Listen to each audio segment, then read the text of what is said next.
It's a tale of two very different bike riders.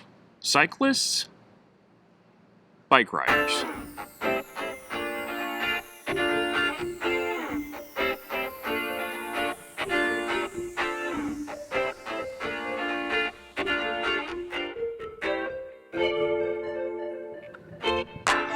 Welcome back, friends. Happy Monday. How you doing? I hope you're well. First things first, thank you for all the lovely comments from the last video. It means a lot. Thank you very much. And also, regarding the music, all but a couple of the comments were in the positive. I don't know that it would have made much difference one way or the other. I mean, this is a dictatorship after all, a benevolent dictatorship, but a dictatorship nonetheless. I've paid for one haircut since the beginning of when everything got locked down and shut down. I paid for a haircut prior to my brother's wedding because I didn't want to take any chances. I knew I was going to probably be in a number of photographs. And then my dad cut my hair before I came down here to Florida. He gave me my first haircut and cut my hair basically until I was 21. So other than that, I've done them all myself, and I gotta say, this one may be the best one yet. The question is, can I remember what I did and in the order that I did it? It's all the same haircut, but they all end up just a little bit different. I've also kind of finally gotten the hang of the single blade razor. A couple little scrapes here, but my face doesn't end up looking like a Jackson Pollock anymore, which is nice. Yeah, and on this beautiful breezy, they call it breezy down here, day in South Florida, what I should have been doing right now is putting the hardtack through its paces on Jane's Scenic Drive, which then I would report back to you those results. But my dodgy right knee decided to go sideways again yesterday afternoon, and there will be no bike riding at least for the next, I would imagine, 3 or 4 days. So I'm here talking to you instead, which is equally good. I went to a happy hour fundraiser type of thing for the Naples Pathways Coalition last week. And, you know, I was sitting at a table for 4, basically, and there was a gentleman walking around who was alone, and so I gestured for him to sit down, which he did. And the interaction that followed was, I may be making too much out of it. I do that sometimes. The first question he asked me, "Did you ride today?" And I responded, "Yeah, I ride every day. Pretty much."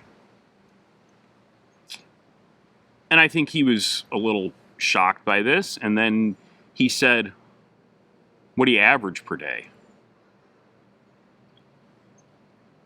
And I said, "I have no idea. I took all the electronics off my bike about a dozen years ago, and it was one of the best things I ever did." He didn't really know how to respond to that. And then I told him, I said, "I've got a long-haul trucker with a Crust Clydesdale fork, and that's basically how I get around my neighborhood. So I'm on my bike pretty much every day." And the conversation continued, and, you know, he kind of wanted to know why I was here. And I said, "Well, I've worked in bike shops since, you know, basically 1988, and, you know, I got involved as soon as I got down here." And he said, "I thought you said you were a long-haul trucker." No, I have a surly long-haul trucker. Oh, I've never heard of that. So, again, maybe I'm making too much out of this, but this is kind of, it reinforced my long-standing belief that the people that are coming in to the biking world at the high end, it's not a sustainable long-term customer. That's somebody that, once he tires of it, he's going to go on to do something else. He's going to go take up bass fishing or whatever they fish for around here, or golf, or, he's going to buy a McLaren. I mean, who knows? But once he tires of carbon, electronic shifting,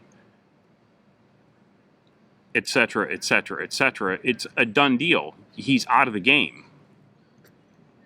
Now, on the flip side, I talked to a guy actually in the store yesterday who has a cross-check with racks, and he's coming into the biking world from kind of ultralight backpacking. And he's thrilled to death that he doesn't have to carry, even though he, kind of gets a little maybe carried away with the weights of everything, just like ultralight backpackers do. He's thrilled to death that he doesn't have to carry that stuff on his body anymore, and he can carry it on his bike. This seems to me to be a more sustainable, for the business, a more sustainable long-term type of customer, somebody who's going to use the bike for transportation. I've said all this a million times, but it was just, those two interactions were in kind of 180 degrees out of phase from one another. They both had bicycles, they both rode bicycles, but they did it, I think, for entirely different reasons at some level. Does that make sense? Regardless of my physical maladies, I want you to take a look at this. My Aloha shirt has A10s, ladies and gentlemen. A10 Warthogs on my Aloha shirt. And you too can have one. You just have to get it from Twisted Toucan, and I have no affiliation with them other than they make really rad shirts. That's all I got for you today. I hope you're all well.